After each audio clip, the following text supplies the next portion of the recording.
அண்மை செய்தியாக பார்த்து வருகிறோம். கொள்ளிடம் கரையோரத்தில் வசிக்கும் 150க்கும் மேற்பட்ட குடும்பங்கள் அவதியடைந்திருக்கிறார்கள். அண்மை செய்தியாக பார்த்து வருகிறோம். கொள்ளிடம் ஆற்றை பயன்படுத்தும் சலவை தொழிலாளர்களும் அவதியடைந்திருக்கிறார்கள். அங்குள்ள அண்மை செய்தியை பார்த்து வருகிறோம். அங்கு மருத்துவ முகாமும் நடத்தப்படுவதில்லை என்று கரையோர மக்கள் புகார் அளித்திருக்கிறார்கள். கொள்ளிடம் ஆற்றில் கழிவுநீர் கலக்கப்படுவதால் அங்கு வசிக்கக்கூடிய கரையோர மக்கள் அவதியடைந்திருக்கிறார்கள். பலமுறை மாநகராட்சி நிர்வாகத்திடம் புகார் அளித்தும் நடவடிக்கை எடுக்கவில்லை என்று கூறி அவர்கள் புகாரும் கொடுத்திருக்கிறார்கள். அண்மை செய்தியாக பார்த்து வருகிறோம்.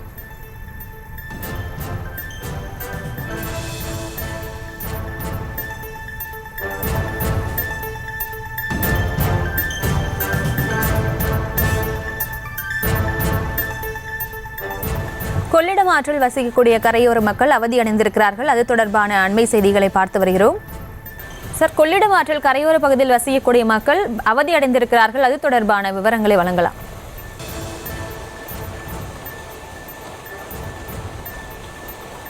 வணக்கம் பிரியங்கா.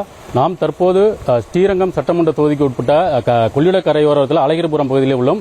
இந்த அழகிரிபுரத்தில் 150க்கும் மேற்பட்ட சலவை குடும்பங்கள் வசிக்கின்றன. இவர்கள் பெரும்பாலும் சலவை தொழிலை நம்பியுள்ளனர்.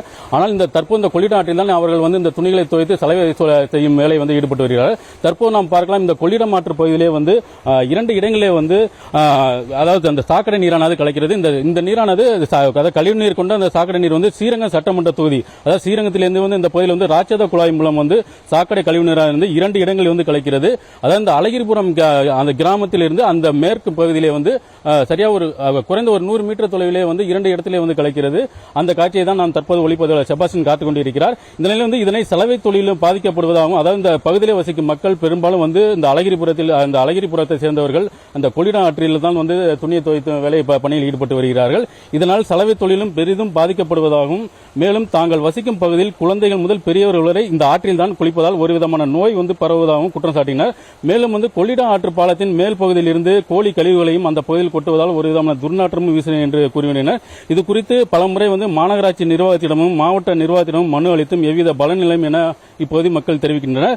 குறிப்பாக இந்த பகுதியில் சாக்கடை கழிவுநீர் அதாவது கொள்ளிடம் ஆற்றில் கலப்பதால் பெரும்பாலானோர் நோய் தொற்று ஏற்படாதாலும் மருத்துவமனையில் சிகிச்சை பெற்று வருவதாகவும் கூறுகின்றனர். மேலும் மாவட்ட நிர்வாகம் சார்பாக, மாநகராட்சி நிர்வாகம் சார்பாக மாதத்திற்கு ஒரு முறை கூட இந்த பகுதியில் மருத்துவ முகாம் நடத்தப்படவில்லை என குற்றம் சாட்டினர். இந்த பகுதியில் மேலும் ஒரு மாநகராட்சி பள்ளியும் உள்ளது.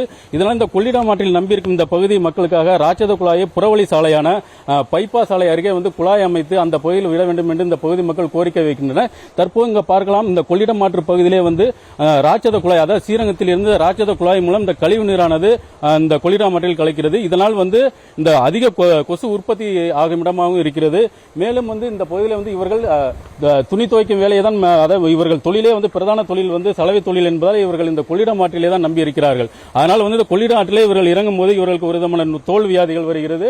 அதே போல அவர்கள் அதான் அந்த பகுதி அருகிலே வசிக்கும் அந்த அழகிரிபுரத்தை சேர்ந்தவர்கள் பெரும்பாலும் அவர்கள் குழந்தைகள் முதல் பெரியவர்கள் அனைவருமே இந்த ஆற்றிலே தான் குளிக்கிறார்கள். இதனால் இவங்களுக்கு பெரிதும் நோய் தொற்று ஏற்படும் என்று குற்றம் சாட்டினர். இது மட்டும் இல்லாமல் அந்த பகுதியிலே அந்த அவர்கள் வசிக்கும் பகுதியிலே போர் போட்டு ஆழ்துளை போட்டு போர் போட்டு அவர்கள் குடிநீருக்காக அவர்கள் பயன்படுத்தலாம். அந்த நீர் அதாவது சுத்தமாக இல்லை என்ற ஒரு குற்றச்சாட்டு சொல்கின்றனர்.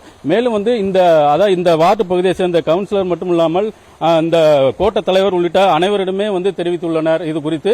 ஆனால் இதுவரை எவ்வித நடவடிக்கை இல்லை என்ற இந்த பகுதி மக்கள் குற்றம் சாட்டினர். இவர்கள் இந்த பகுதியிலே நின்று பார்க்கலாம். தற்போது நம்ம ஒளிப்பதிவில் காட்டிக் கொண்டிருக்கிறார். இந்த பகுதியிலே இந்த பகுதி மக்கள் சலவை தொழிலாளர்கள் தற்போது அந்த துணியை துவைக்கும் வேலை தான் இந்த பணியில் ஈடுபட்டு வருகிறார்கள். மேலும் இவர்கள் மட்டும் இல்லாமல் பலரும் இந்த பகுதியிலே இந்த 150க்கும் மேற்பட்ட குடும்பங்கள் பெரும்பாலானோர் இந்த தொழிலை நம்பி, சலவை தொழிலை நம்பிதான் இருக்கிறார்கள். இதனால் தாங்களால் முழுமையாக துணியை துவைக்க முடியவில்லை என ஒரு குற்றம் சாட்டும் சொல்கிறார். ஏனென்றால் துணிகள் கூட ஒரு சுத்தமாக துவைக்க முடியவில்லை, அதான் ஒரு அழுக்கு படிந்து கிடைக்கிறது. மேலும் தங்களுக்கு ஒரு நோய் பரவ இருந்தாலும் எங்களுக்கு வேற தொழில் தெரியாது, இந்த தொழிலை நம்பிதான் நாங்கள் இருக்கிறோம். இதற்கு உடனடியாக தீர்வு எடுக்க வேண்டும். இதற்காக பல முறை பல கட்டங்களாக போராட்டம் நடத்தி இருக்கிறோம். அது மட்டும் இல்லாமல் மாவட்ட நிர்வாகத்திடம், மாநகராட்சி நிர்வாகத்திடம் இது குறித்து தெரிவித்தும் அதாவது இதுவரை எவ்வித ஒரு நடவடிக்கை எடுக்க. தொடர்ந்து இணைப்பில் இருங்க, பேசலாம். இந்த பிரச்சனை குறித்து தற்போது திருச்சி மாநகர மேயர் அன்பழகன் நம்மோடு தொடர்பில் இருக்கிறார். அவரிடம் பேசலாம். வணக்கம் சார். கொள்ளிடம் கரையோர மக்கள் தெரிவிக்கும் பிரச்சனைக்கு மாநகராட்சி நிர்வாகம் தரப்பில் என்ன தீர்வு செய்ய இருக்கிறீர்கள்? அது தொடர்பாக நீங்க விவரங்களை வழங்கலாம். கொள்ளிடம் கரையில் நம்மளுடைய 5வது வார்டு சார்பாக கொள்ளிடக்கரையில் வந்து அழகியபுரம்னு ஒரு நகர் இருக்கு. அங்கே வந்து அளவுக்கு கிட்டத்தட்ட 200 பேர் அவங்க வசிக்கிறாங்க.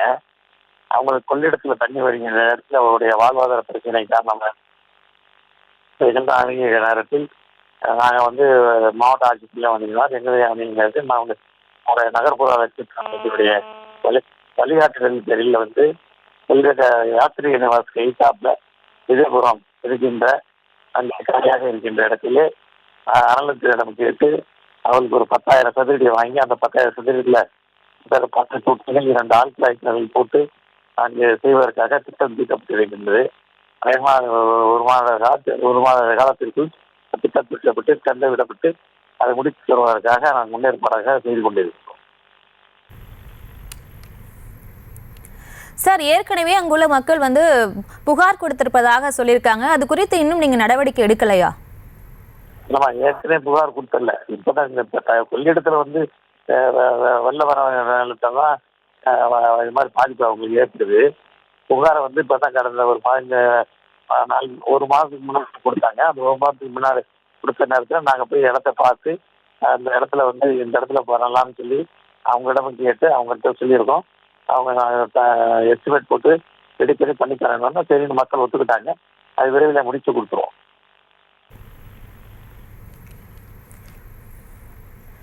இணைப்பிலிருந்து விவரங்களை வழங்கியதற்கு நன்றி சார்.